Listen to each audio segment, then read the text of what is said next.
What's up, guys, and welcome back to the channel. We decided on a name. We're actually gonna call this channel Full Creek Farms. So today's episode, or video, or whatever you want to call it, we're gonna talk about our Ford 2000 Industrial. We picked this up probably about 2 months ago now, a month and a half ago. I think it was right around New Year's that we got this here, and done a lot of work to it since then. We weren't into doing YouTube then, but actually my buddy Anthony from Timberland Farms went and picked this up on the 30th of December. So if you could go on over to Anthony's channel. It's Timberland Farms. He does a lot of farming as well. He's doing hay videos. He's got a case 430 over there that's pretty nice. It actually is what made me want to get this. Anthony also helped us set up the middle post in our barn, so this 430 in our barn with his 430, and man, that thing, it's just amazing what a tractor can do that a lot of other things really can't. When we got this tractor, it was actually a non-running tractor, and we brought it back to life. I mean, I'm no mechanic as it is. I just know how to turn wrenches. Sometimes you turn them to the right and you mean to go left, and you turn them to the left and you mean to go right. So it is what it is. But fact is, we got this here old girl running. She's a 1962. Is what I've come up with. She actually has a loader for her, but we're gonna wait. Let me bring you over here and you'll take a nice look at it. I mean, she's got a little snow on her. We are up in the Northeast, and unfortunately it's still winter out. As you can tell, I don't have my gloves on. It's cold. It's cold. Alrighty, guys, here she is. This is a very nice, condition wise, this is a nice tractor. We'll start with this side and we'll work our way right around. You know, the rims, she's got a little bit of yeah, you know, a little bit of that, but shows its age in some places. The tires are in good shape. They got a lot of life left to them. They're actually loaded, both of them. We checked that. So we'll come up here. The previous owner had put this distributor in, but they ended up putting it in 180 degrees out of where it was supposed to be. So what I understand that is basically this one back here is your number 1 cylinder, and this one's your number 4. So the firing order for this tractor is 1, 2, 4, 3. So the way that he had it in there was this was 1, 2, 4, 3. So a heck of a time trying to figure out this firing order, because I had so many numbers in my head. I've pulled these spark plugs a ton of times to try to find top dead center. Now, top dead center is when the first cylinder is at the very top, and I was going off from this one. That's actually 4. So what I ended up doing to fix the timing was I put the first cylinder, which is this cylinder right here. So it goes, for this, it goes 1, 2, 3, and then 4 is over here. You start at the front of the engine and you work your way back. So I ended up just taking that bolt out down here, lifting this whole distributor out, rotating it 180 degrees, and then dropping it back down in. And you have to be very careful with that. There's a little hex key down in there that will it will fall out on you, and luckily I didn't have that happen. So going back to the tractor again, this tractor is actually this tractor does have power assist to it. So this chamber right here is your power steering, and there's fluid up in here. And these tires, I mean, there's snow up here, but these tires, I mean, these front tires really aren't in bad shape. They're a little bit of aggressive, so that's kind of nice. Especially you guys will find out here in a little while, once the snow starts to melt, it'll get pretty muddy around here, and those will be nice to be able to steer in. Here at the front of the tractor, this is where the front of your bucket actually hooks up to. Your bucket will go in these two holes right here. Like I said, it runs back, and the shaft comes out and runs the hydraulic pump on the loader. So right now I'm still looking for this shaft, so we can't really put the loader on anyway, even if we were ready. I'm still looking for that shaft to make sure that I got the right one, because you have to have the right length, and you also have to have the right amount of teeth that are way back in that engine. So we're going over to this side.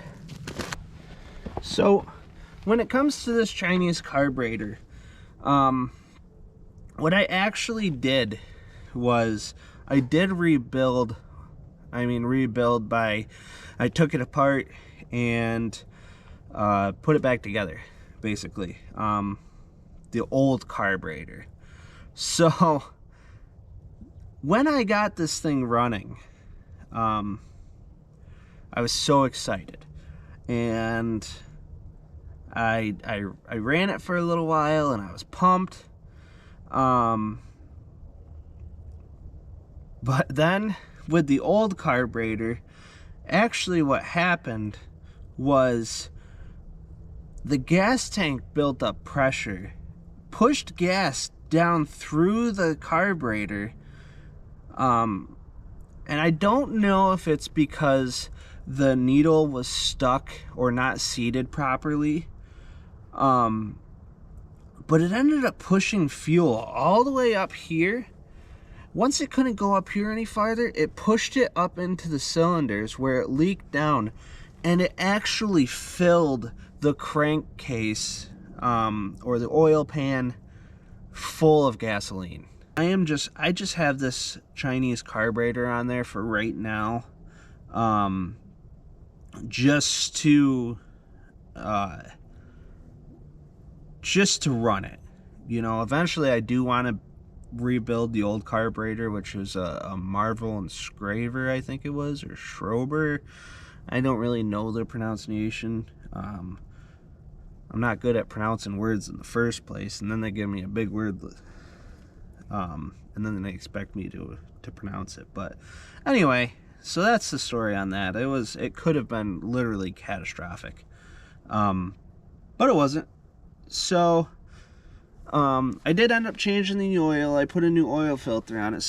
So anyway, going back to more on the tractor, that's just a story that happened to me. I actually put this I upgraded it from the generator to this alternator. Another thing about this tractor is it's also equipped with a 3-point hitch. Is actually pretty close to a I think it's a Ford 600, 800. I'm gonna actually throw the battery charger on this real quick, because like I said, the last time that I tried to start it, I'm pretty certain the battery was almost dead. So we're gonna go ahead and throw the battery charger on this. Alrighty, let's hook a couple things up, see what's gonna happen. We're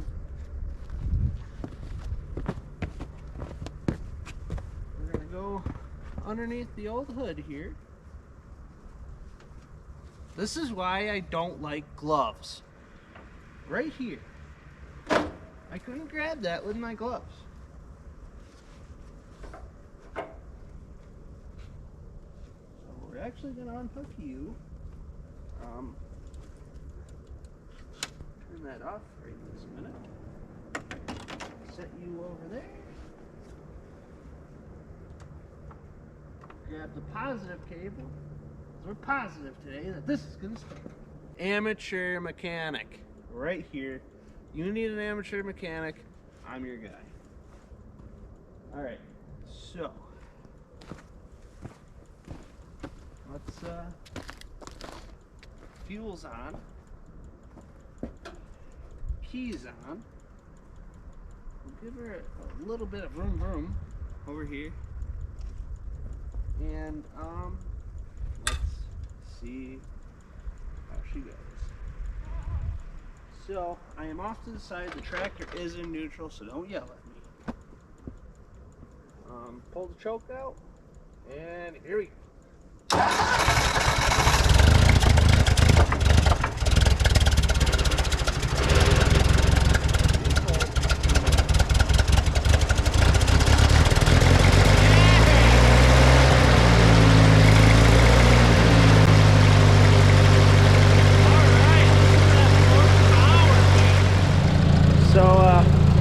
There she is, 1962 Ford Industrial. So normally a 3-point, she'll get warmed up, start to lift up. See? But it goes up. Yeah. We'll put her back down a little bit. Yeah, she's running. 1962. Can't really complain. Yep. Here's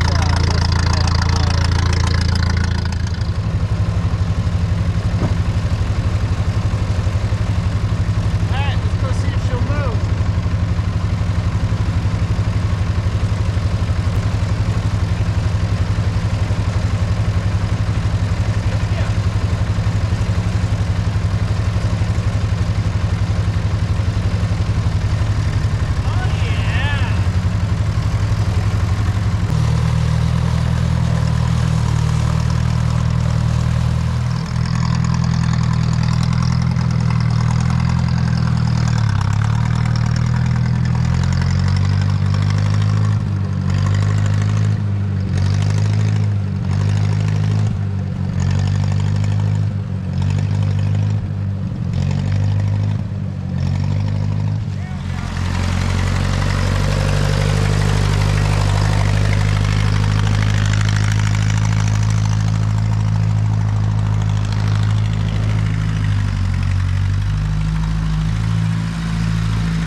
Alrighty, we're going to go ahead and wrap this video up. I like to unhook the positive terminal. Just, I don't know if there's going to be anything drawn on this tractor. I like to make sure that's not. So you can hear, you got a little bit of pressure in the fuel tank. I turned the key off. So stay tuned. There's a lot going on this tractor. There's a lot still to be done. There's a lot we're gonna do with this tractor, so you know, stay along for the ride, and we'll catch you on the next one.